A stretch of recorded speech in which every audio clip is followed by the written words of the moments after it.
Powiem to tak. Tego motocykla nie można rozpatrywać w kategoriach to jest Chińczyk. To jest motocykl wyprodukowany w Chinach. A tu bardzo duża różnica, o czym opowiem Wam później.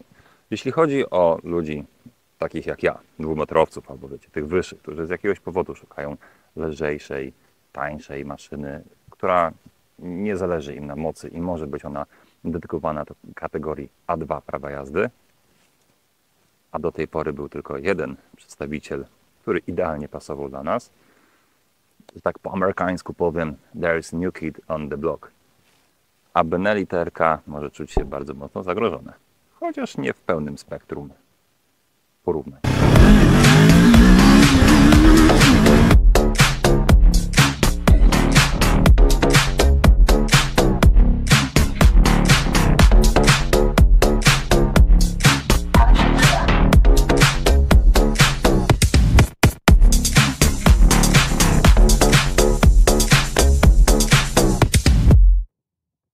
Na początku jeszcze nadmienię, że moje vlogi ostatnimi czasy nagrywane są przy pomocy takiego zestawu mikrofonów Saramonic Blink 500 Pro X, w związku z czym dzięki firmie Saramonic słyszycie mnie lepiej. I teraz chyba tak z ręki po prostu nagram Wam taki walk around tego motocykla, ponieważ jest o czym rozmawiać. Dobra, zacznijmy od początku. Lampy LEDowe nikogo nie powinny dziwić. To jest świetny bajer. Lampy obrysowe, tudzież przeciwmgielne, tak, są zaznaczone włącznikiem na kierownicy. Jest jeden mankament. Po włączeniu tych przeciwmgielnych na konsoli nie macie żadnej informacji w tym temacie. I nie byłoby to dużym problemem. To jest dokładany przycisk taki uniwersalny, wiecie. W Benelli TRK na przykład tutaj, czy w ogóle w wielu motocyklach to jest wykorzystywane jako obsługa wyświetlacza, jako wyłączenie ABS-u. Tutaj akurat jest to światła przeciwmgielne, natomiast mankamentem jest to, że wciskacie i wyciskacie i nie wiecie do końca, znaczy wiecie, zobaczcie, jest minimalna różnica między wciśniętym a wyciśniętym, ale szkoda, że nie ma on jakiegoś podświetlenia albo takiej pozycji 0,1, tak? Którą oczywiście w nocy będziecie widzieli, że one świecą, bo są szalenie mocne. Warto byłoby tutaj nadmienić, o co chodzi z tymi światełkami. Oczywiście to są takie pozycyjne, tak? Bo nie może beleczki rozchodzące się, to jest taki trójkąt symbolizujący nazwę Watch.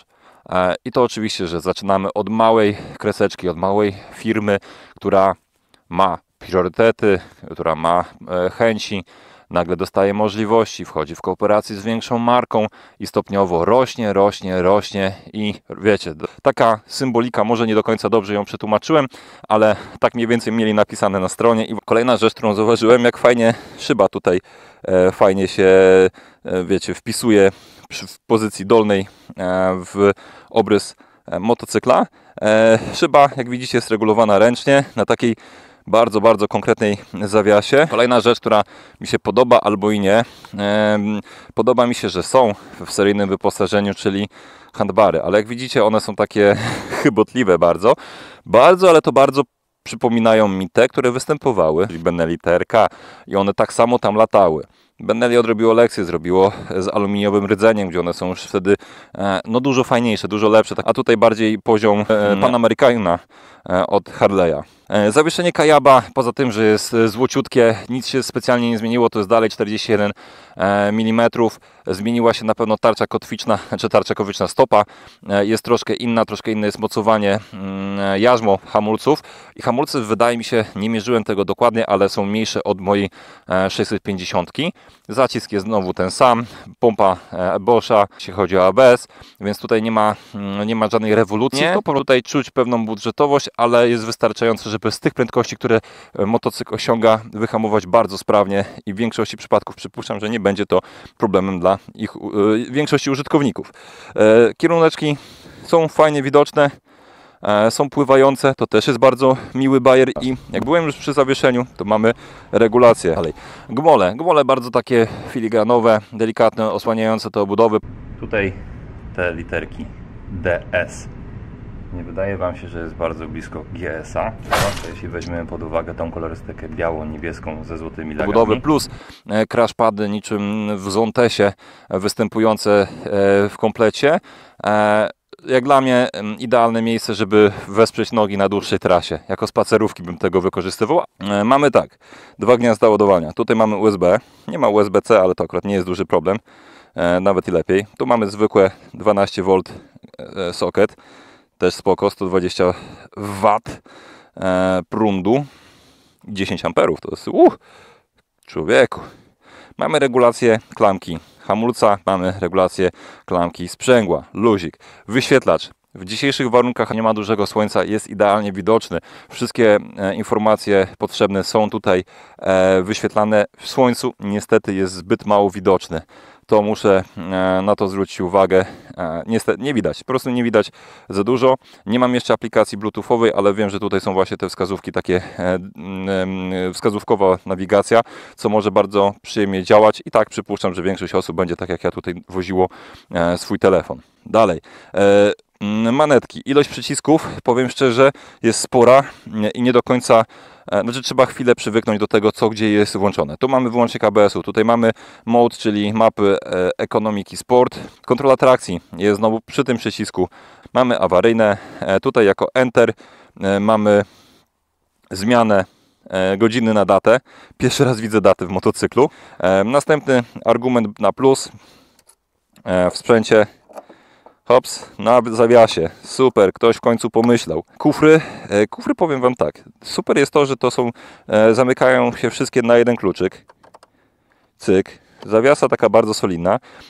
I zdaje się, że autorski projekt, tudzież rozwiązanie marki Watch, jeśli chodzi o demontaż kufra. Zobaczcie, takie wsówki tu są. Nie ma takich trzpieni, wiecie, na które się nakłada, tak jak jest Givi, Kappa. Tutaj się one wsuwają. Kufry są swoją drogą bardzo leciutkie. Jedyny mankament, jaki w nich zauważyłem, to poza pojemnością i niesymetrycznością tego kufra, a to już jest standard, to nie mają żadnych takich wykładzin, ale reszta wygląda szalenie solidnie. Fajny wydech z tą taką krateczką, która całkiem ładnie wygląda. Podwójna rurka wydechowa, obie działają. To nie jest fake, spoko. I ten karbonowy look podoba mi się. Taką puchę chciałbym widzieć na przykład w swoim Watchu 650. Właśnie ta jakość wykończenia, o której mówiłem na początku, że to jest motocykl wyprodukowany w Chinach, a nie chiński. Zobaczcie, jak to jest wszystko wykończone, jak to jest wszystko ładnie poukładane. Tu bezpieczniki w widocznym, dostępnym miejscu. Akumulator ładnie plastikową taką paską przykręcony, a nie na tej gumie takiej, wiecie, która pęka, parcieje po pół roku jazdy. To jest prawdopodobnie uchwyt do kasku.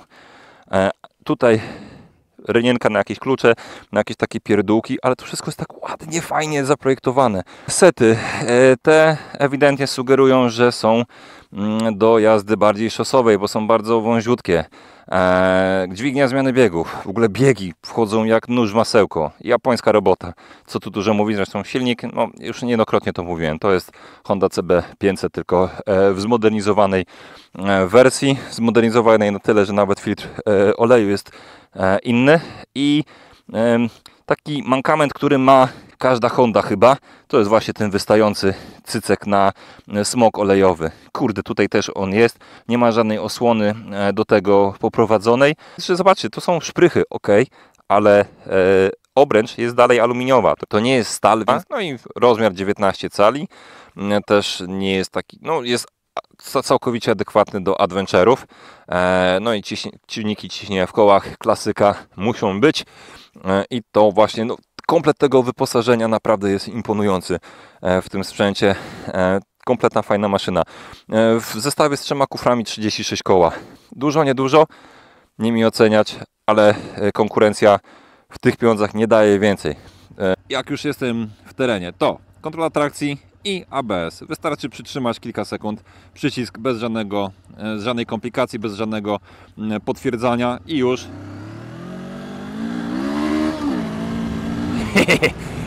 ponosi mnie, sorry. I już możecie się bawić w pełni możliwościami poniekąd terenowymi tego motocykla, chociaż na takiej nawierzchni nie ma problemu, nie dobija, jest komfortowo. Mój głos, nawet jak słyszycie, nie wibruje jakoś specjalnie, co bardzo fajnie świadczy o tym zawieszeniu, chociaż ewidentnie przód musiałbym troszkę skręcić, żeby reagował szybciej, żeby był twardszy, bo jest ewidentnie za mięciutki. Zresztą siedząc na tym sprzęcie, czuję się tak jak właśnie na Benku TRK 502. Będę często go porównywał tutaj do tego sprzętu, no ale jakby nie było, są to konkurencyjne sprzęty. I powiem wam tak, Benek jest taki cholernie masywny pod każdym względem, co się przekłada na masę 230 kg. Tutaj mamy 190 chyba 5 gotowy do jazdy, ale patrząc na te lagi, ja wiem dlaczego tak jest. To działa, to pracuje, ale wygląda dość filigranowo, trzeba przyznać. Niemniej, no kurczę, no sprawdza się jak na razie, nie dobija jakoś drastycznie.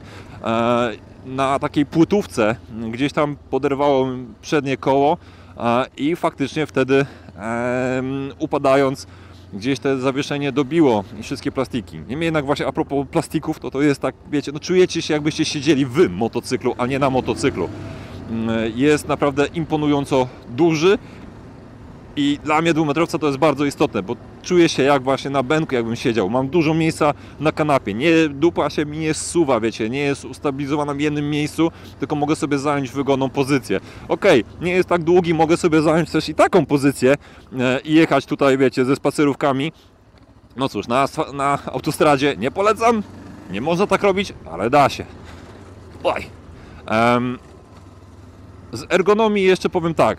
Bardzo wygodnie siedzi, wiecie, wyprostowana pozycja i tak dalej, luz, szeroka kiera i lusterka, chyba pierwszy motocykl, w którym lusterek nie musiałem jakoś specjalnie regulować, a wszystko w nich widzę, poza swoim ramieniem. Więc to na duży plusik do tej maszyny. Bo wiecie, nie musicie kupować przedłużek takich innych pierdół, nieważne. Czuć tą lekkość tego sprzętu. Czuję ją zdecydowanie silniczek, który ma teraz więcej krzepy, ma większy moment obrotowy niż 500 DS. W związku z tym, tak jak mówię, jest bardziej wyrywny. Powiem wam nawet tak, w AC 525X wydawało mi się, że był bardziej zmulony, nie miał takiego odejścia, nie był taki właśnie chętny do stawania na gumę. Myślałem sobie, dobra, pewnie inne zębatki czy coś.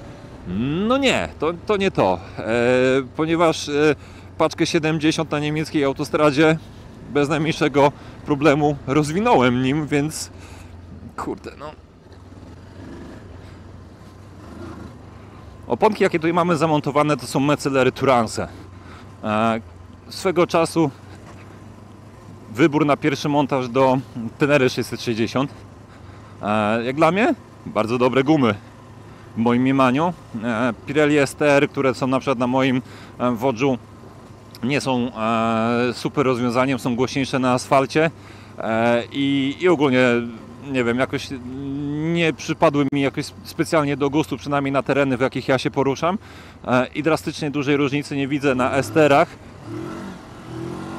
w stosunku do tych Turansów. Wiecie, znowu, to nie jest stricte maszyna terenowa, w związku z powyższym nic lepszego tutaj naprawdę wam nie potrzeba do takiej mieszanej jazdy, poza techniką ewentualnie. Jak macie technikę, to i na tej gumie polecicie bardzo przyzwoicie, bardzo fajnie się pobawicie w terenie. Jak widzicie na załączonym obrazku, doły, jakieś kolejne, jedzie, nigdzie nie dobija, nie czuję jakichś niepokojących stuków czy odgłosów tej maszyny. Najszybciej co usłyszałem, to osłony plastikowe, te z przodu. Jakby gdzieś ktoś miał luz i się delikatnie ruszały. Nawet na siedząco jadąc tutaj, bardzo, bardzo fajnie, mięciutko sobie resoruje. Tudzież amortyzuje, co będzie lepszym stwierdzeniem. Silniczek, ten gładziutko fajnie pracuje, bardzo miło dla użytkownika. Silniczek, jeszcze do niego wrócę, ten zwłaszcza w warunkach szosowych, gdy jest gładko i tak jedziecie przy prędkościach 80, 90, 100, bardzo mięciutko pracuje, prawie go nie słychać i zapominacie, na którym biegu jesteście. Elastyczność między od powyżej 3000 obrotów na 6 biegu jest zaskakująco dobra. Przy prędkości 60 na godzinę odwijacie i ni stąd ni zowąd stówka na liczniku. Od 90 do 100, 110 też bardzo sprawnie się napędza ten sprzęcior. Więc ta elastyczność taka do jazdy miejskiej jest naprawdę zadowalająca. Wibracje. Tutaj przy właśnie tak powyżej 4000 obrotów jest taka, nawet nie nazwałbym tego wibracjami, taka szorstka praca tego silnika, do której pewnie idzie przywyknąć.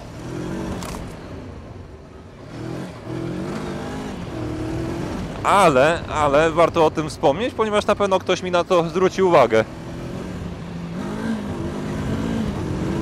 Podsumowując test tego motocykla i trochę nawiązując do początku tego, co mówiłem, ten motocykl jest idealnym konkurentem dla Benelli TRK 502X. Z tym, że jak mówiłem, nie w pełnym spektrum porównania. On robi praktycznie wszystko troszkę lepiej.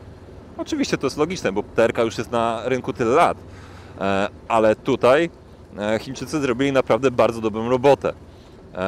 Zobaczcie, wyposażenie, które jest. Kontrola trakcji, tego się nie spodziewałem. Mapy zapłonowe, których pewnie nigdy nie wykorzystam, chociaż teraz jeżdżę, nie wiem czemu, w trybie... O Jezu, zabłądziłem.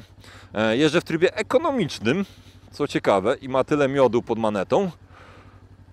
To zmieniam zdanie, nie wiem po co jest tryb ekonomiczny, nieważne, ale wiecie, dla gadżeciarzy ten motocykl ma masę rzeczy, które będą, wiecie, was cieszyły, nie? Nawigacja wskazówkowa. Kurde, w adventure'owym wykorzystaniu, gdzie jazda na orientację to jest w ogóle jakiś sztos i kwintesencja zabaw rajdów terenowych, to tutaj macie coś takiego w wersji domowej, tak? Jedziecie troszkę na wyczucie. Spoko. Zawieszenie markowe, heble markowe, wszystkie rzeczy, do których czepiali się przy bęku, prawda? To tutaj mamy. Jest zdecydowanie więcej miodu w tym silniku. Jest on lżejszy. Jest lżejszy od swojego głównego konkurenta CB500X, do którego porównywaliśmy z Alienem DS-a 500 do CB500X Hondy. I z naszego dość obiektywnego porównania wyszło, że chociaż w specyficznych właśnie aspektach Watch jednak wygrywał. Teraz jakbyśmy go nie porównywali, wydaje mi się, że no 525 w ogóle CB500X do 525 nie ma podjazdu, moim zdaniem, skromnym, znaczy nie ma, no ma, ale to znowu stosunek ceny do jakości tego, co dostajecie przy tym motocyklu, na pewno wychodzi na duży plus dla Wołgi. Mówiłem, że ma centralkę w standardzie? Nie mówiłem? No to już mówię. Siedząc na nim, wiecie, czujecie się jakbyście siedzieli na dużo większej maszynie. To jest fajne, ale zostawiacie nogi z podnóżków i czujecie się jak na niskim motocyklu. Jak na benku bez X-ie. Często TRK właśnie było wybierane pod kątem tego wyższego modelu, tylko dlatego, że miał szprychowe koła. A ludzie, którzy tym jeździli, ubierali go w pełny szpej i tak nigdy nie wyjechali w teren, tylko cieszyło ich, jak wygląda ten motocykl, że jest taki, wiecie, adventure pełną gębą. Tutaj też jest adventure pełną gębą. Siedząc na nim, czujecie się jak na ogromnym motocyklu, ale będzie niższy. Będzie dla szerszego spektrum użytkowników dobry, którzy chcą mieć motocykl, który wygląda naprawdę bardzo rasowo, ma spoko właściwości do jazdy takiego wszędołaza, no ale wiecie, też bez jakichś mega umiejętności, bo każda osoba, która ma doświadczenie z większą pojemnością, z mocniejszymi motocyklami, która ma po prostu kategorię A i już z niejednego pieca chleb jadła, powie, że to jest za słabe. I często mnie pytacie właśnie, ile to ma mocy. To ma 48 koni mocy, bo tak został zblokowany, bo tak pozwala jego homologacja. Można go odblokować, bo potencjał silnika, z tego co wyczytałem, to jest 53 konie i coś koło 50 Nm mocy. Ale to wiecie, ale trzeba byłoby go mapować, tracić gwarancję i tak dalej. To jest maszyna przeznaczona dla kierowców na kategorię A2 prawa jazdy i do takich motocykli na tą kategorię trzeba go porównywać. Dobra, tyle tego będzie. Nara!